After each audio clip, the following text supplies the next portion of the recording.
Alright, so this is going to be a definite rambling video, probably much longer than all the rest of my videos, but bear with me. Because I want to talk to you guys, my audience. I also want to talk to Wranglerstar. I believe his name's Cody. I want to talk to him specifically if for some reason he ever stumbles across this video. I have been subscribed to Wranglerstar for a very, very long time. I remember when he actually used to be called something else. I can't remember what it was. He had a different channel name. And I don't know if he started a new channel or if he just changed the name of that channel. I can't remember what happened, and then he became like Wranglerstar in like 2010 or something like that. And I loved his stuff for a really long time. He did the homesteading videos, the DIY stuff, how to use, you know, older tools and, you know, guns and prepping and all kinds of stuff that naturally I would be into, okay?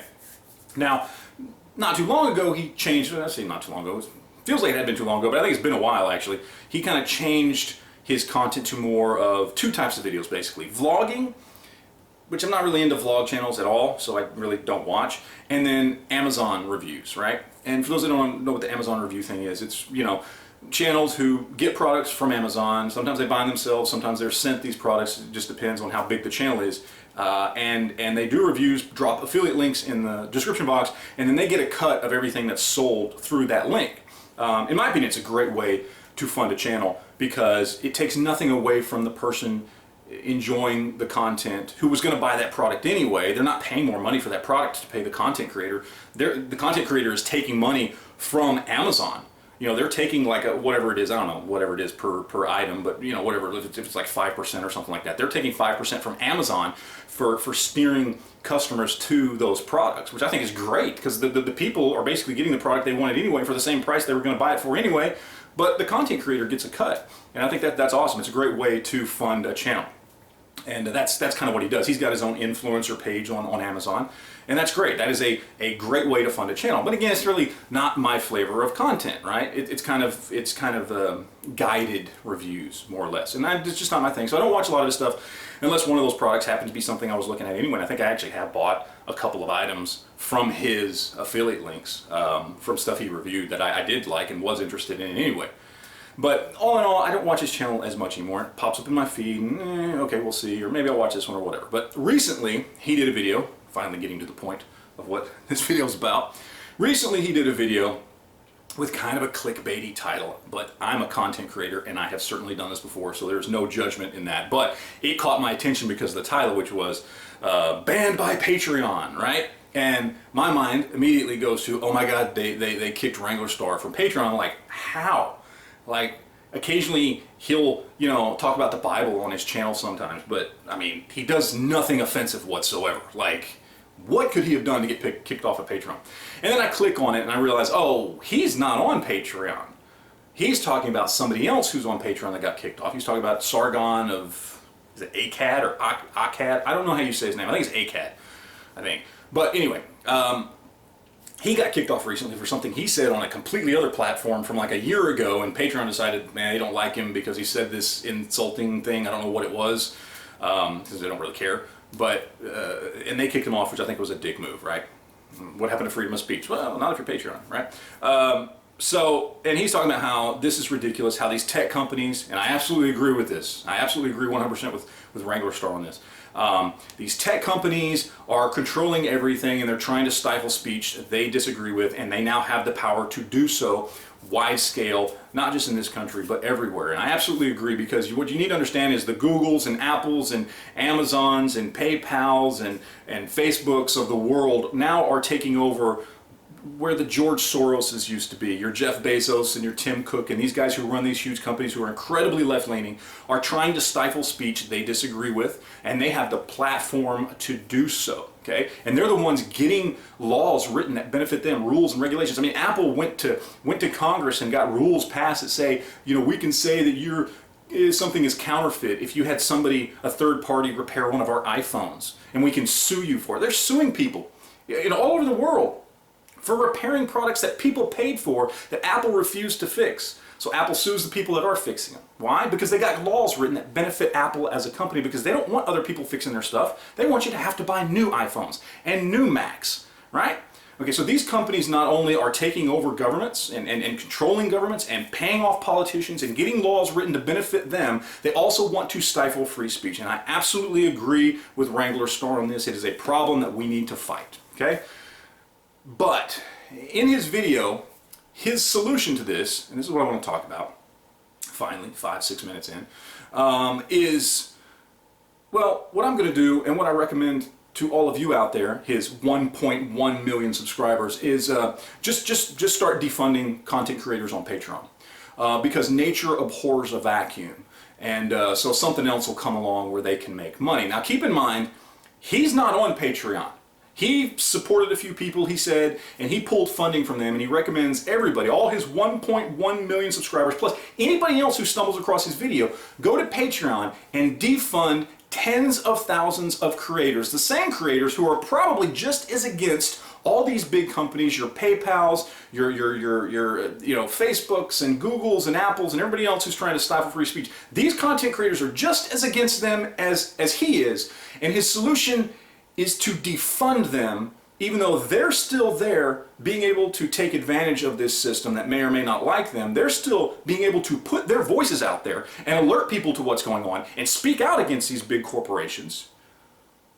But we should defund them. Now, obviously we have a problem here, in my opinion, because basically what he says is nature abhors a vacuum, somebody else will come along, something else will come along. And I don't think he realizes, at least I hope he doesn't, realize that basically what he's done is just take a problem and make it bigger and not offer a solution. In other words, he came into the room, dropped a chaos grenade and said, somebody will fix it, and then walked out of the room, not taking into consideration all the people who are still in the room, who hadn't got kicked out yet, and are still taking advantage of the system as is. And then you want to just say, screw them. Basically is what he's done. I mean, I'll point to gun websites here on YouTube, and he probably won't like me using him as an example, but I'm going to do it anyway. Gun websites, years ago, about 7 years ago now, I believe, he foresaw a problem on social media where he foresaw that people, especially people who were pro-2A, who were pro-gun, would not be looked upon favorably and might not have a place to go to share content about the Second Amendment and about firearms and about all those types of things and their politics and all that kind of stuff. So what did he do? He didn't just walk in and go, hey, I want all of you people to unsubscribe from all the content creators on YouTube because I don't think YouTube cares about pro-gun stuff.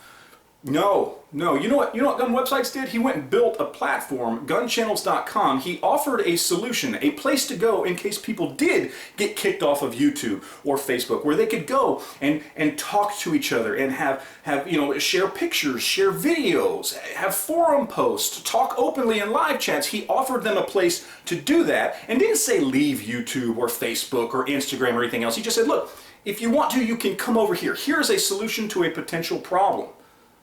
And he left it at that. That is somebody who saw a problem, offered a solution that didn't hurt anybody. Wranglerstar decides he sees a problem and doesn't offer a solution. He just says, well, defund them. And then walked away. No solution, no forward thinking. And I don't know if it's because he's not funded by Patreon, so he doesn't care, but he surely has to understand that if tens of thousands of people all of a sudden got defunded because of his influence, 1.1 million subscribers, if tens of thousands of people, many of whom may be people who are right-leaning, conservative, libertarian, speaking out against these tech companies, pro-gun, preppers, homesteaders, I don't know, does he not understand that a lot of those people, if they are defunded for an extended period of time before something else comes along because nature abhors a vacuum, that they won't return? Those content creators will be gone because in the meantime they'll have had to move on to something else. They don't have the luxury of just sitting around and creating content for free. They may need that income from Patreon. And in the meantime they may go get a full-time job. And then when something else comes along, well, they're already busy living their life with their full-time job. So their voice is lost. Their content is gone because you decided that to get back at Patreon, you should defund people who are on Patreon. It's kind of like if I said, hey, Jeff Bezos and Amazon are incredibly left-leaning, which they are, and they're trying to control and stifle speech. which they are. So what I think everybody out there should do is go and defund Wranglerstar. Stop buying stuff at his Amazon affiliate store. Don't do it. That's a way to teach Amazon a lesson. Let's defund Wranglerstar. Right, you see the problem here? I mean, if you are watching Mr. Wranglerstar, Cody, I believe, if you're watching, do you see an issue here? You know, I hope you're a big enough man to realize you did and said something colossally stupid, okay? Do not punish people like myself and like tens of thousands of other creators on YouTube because you want to teach Patreon a lesson. See, Patreon hasn't come back to bite us in the ass. Not yet. Maybe it will someday. But defund us all now to teach them a lesson? Do you think that's going to teach them a lesson?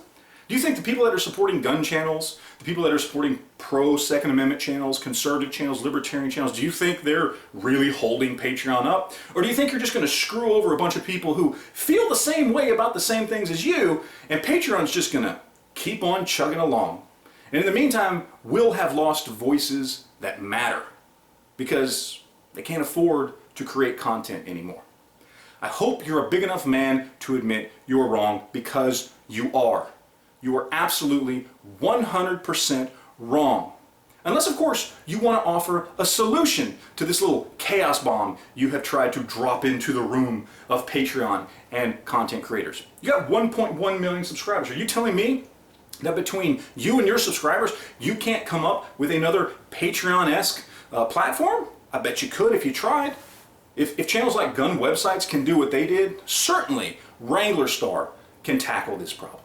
Either way, I challenge you to either come up with a solution or admit to your 1.1 million subscribers you were wrong about Patreon.